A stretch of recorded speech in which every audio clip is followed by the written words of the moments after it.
राज्यामधल्या 16 जिल्ह्यामधल्या उर्वरित 23 नगरपालिकांसाठी मतदानाला आता सुरुवात झालेली आहे। स्थगित झालेल्या नगर परिषदा आणि नगरपंचायतींसाठी मतदान आता सुरू झालंय।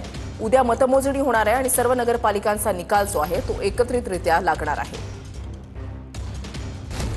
कोणत्या नगरपालिकांसाठी मतदान होणार आहे पाहूयात। ठाण्यामधील अंबरनाथ, पुण्यातल्या बारामती, फुरसुंगी, उरुळी देवाची, तर अहिल्यानगरमधील कोपरगाव, देवळाली प्रवरा, पाथर्डी, नेवासा यासह सोलापूरमधील मंगळवेढा, अनगर, तर साताऱ्यातील महाबळेश्वर, फलटण, छत्रपती संभाजीनगरमधील फुलंब्री, नांदेडमधील मुखेड आणि धर्माबाद, तर लातूरमधील निलंगा आणि रेणापूर, तसंच हिंगोलीमधील बसमत, अमरावतीमधील अंजनगाव सुरजी, अकोल्यातला बाळापूर, तर यवतमाळ, वाशिम, बुलढाणातील देऊळगाव राजा, वर्ध्यातल्या देवळीमध्ये आणि चंद्रपूरमधील घुग्घूस या ठिकाणी मतदान होणार आहे।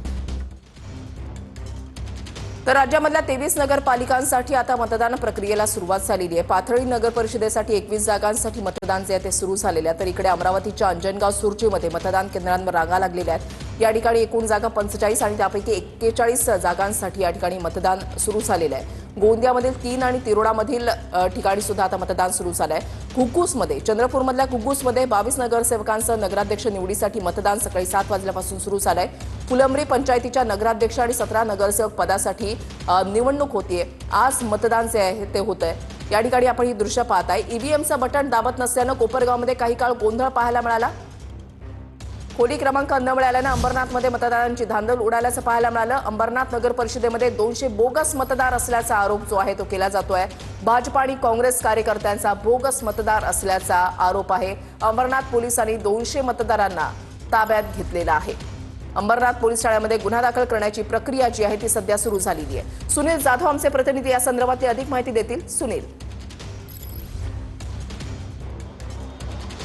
ऋषाली, अगदी बरोबर आहे। मी सध्या उभा आहे अंबरनाथ पोलीस स्टेशन बाहेर आणि आपण पाहू शकता या ठिकाणी मोठा फौजफाटा जो आहे अंबरनाथ पोलिसांचा तैनात करण्यात आलेला आहे। विशेषतः पाहायला गेलं तर अंबरनाथ नगर परिषदेच्या 59 जागांसाठी आज मतदान आहे आणि या मतदानापूर्वी काल रात्रीच या ठिकाणी एका सभागृहामध्ये म्हणजे कोसगाव परिसरातील एका सभागृहात 200 मतदार जे आहेत ते या ठिकाणी बोगस मतदार आणल्याचा आरोप करत शिवसेना व काँग्रेसमधील काही पदाधिकाऱ्यांनी या ठिकाणी पोलिसांच्या ताब्यात दिलं होतं आणि त्यांच्यावरती गुन्हा दाखल करा अशी मागणी देखील केली होती। त्यानंतर अंबरनाथ पोलिसांनी या ठिकाणी त्या 200 नागरिकांना जे आहेत ते याच ठिकाणी अंबरनाथ पोलीस स्टेशनच्या बाजूला असलेल्या एका हॉलमध्ये या ठिकाणी ठेवले आहे आणि या ठिकाणी त्यांचे आधार कार्ड असतील किंवा त्यांचे पॅन कार्ड असतील, त्यांचे वोटर ID असतील, या सगळ्या गोष्टीची तपासणी करत आहेत। तर दुसरीकडे पाहिलं तर काँग्रेस आणि शिवसेनेकडनं आरोप केल्यानंतर पोलिसांनी त्यांचे आधार कार्ड व पॅन कार्ड पाहून त्यांच्यावरती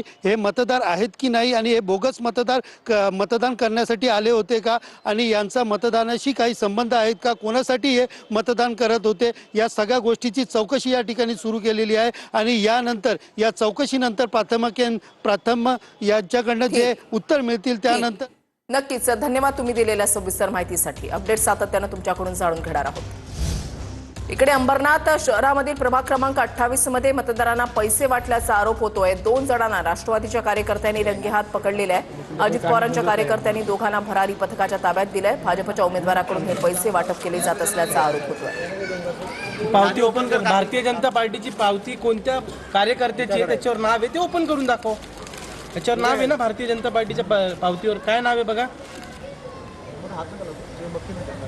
काय नाव आहे? काय नाव आहे? नाव काय? भारतीय जनता पार्टी उमेदवार पूनम राकेश पाटील। काय बोल बोल बोल परत काय दाखव दाखव। भारतीय जनता पार्टी उमेदवार पूनम राकेश पाटील। अच्छा, म्हणजे यांचे पैसे आणले होते। अंबरनाथमध्ये ईव्हीएम मशीनमध्ये छेडछाड झाल्याचा शिंदेच्या सेनेचा आरोप आहे। 6 ईव्हीएम मशीन उघडल्याचा शिंदेच्या सेनेचा आरोप आहे। ईव्हीएम मध्ये छेडछाड करतानाचा व्हिडिओ हा शिंदेच्या पदाधिकाऱ्यांनी काढलेला आहे। अधिकाऱ्यांनी 6 मशीन शिंदेच्या कार्यकर्त्यांच्या समोरच सील केलेल्या आहेत, तर संबंधित अधिकाऱ्याची बदली करण्यात आलेली आहे। जो पेट्या उघडण्याचा प्रयत्न केलेला आहे तो चुकीचा आहे। बूथचं परीक्षण करण्यासाठी पाहण्यासाठी उमेदवार इथे आले नसते तर तो प्रकार उघडच झाला नसता। त्यामुळे आमची मागणी आहे ह्या ज्या मशीन्स आहेत त्या मशीन्स बदलण्यात यावे। इथे जे अधिकारी आहेत, झोलन अधिकारी आहेत, ते बदलण्यात यावे. काहीतरी आज प्रत्येक नागरिकाच्या मनात ईव्हीएम बद्दल शंका आहे आणि या शंकेला दुजोरा देण्याचं काम हे निवडणूक आयोग आणि अधिकारी करत असतात. त्यामुळे माझी पुन्हा एकदा निवडणूक आयोगाला मागणी आहे, या ज्या मशीन ज्या ओपन केल्या त्या सगळ्या 6च्या 6 मशीन बदलण्यात याव्या आणि जे अधिकारी याच्यात आहेत, ज्या अधिकाऱ्यांच्या हातून ही चूक घडलेली आहे त्यांच्यावर कारवाई करून त्यांना सस्पेंड करण्यात यावी, मी त्यांचे निवडणूक आयोगाकडे मागणी करते. वाशिममध्ये ठाकरे सेनेच्या उमेदवाराला धमकी दिल्याचा आरोप होतोय. भाजप उमेदवारांना धमकी दिल्याचा आरोप होतोय आणि गुन्हा दाखल झालेला आहे. मारहाण करत जीव मारण्याची धमकी दिल्याचा आरोप केला जातोय. भाजप उमेदवार सतीश वानखेडे फरार आहेत. शोध सुरू आहे. परवीन डोळे हे त्यांच्या मतदानाच्या अनुषंगाने निवडणुकीच्या अनुषंगाने त्यांच्या मित्रांसोबत असताना तिथे गल्लावर उर्फ सतीश वानखेडे आला. निवडणुकीच्या कारणावरून परवीन डोळे यांना धमकी दिली व त्यांच्यासोबतच्या लोकांना मारहाण केलेली आहे. त्याबद्दल पोलीस स्टेशनला गुन्हा दाखल करण्याची कारवाई सुरू आहे. सध्या सतीश वानखेडे हा फरार असून त्याचा शोध घेत आहोत.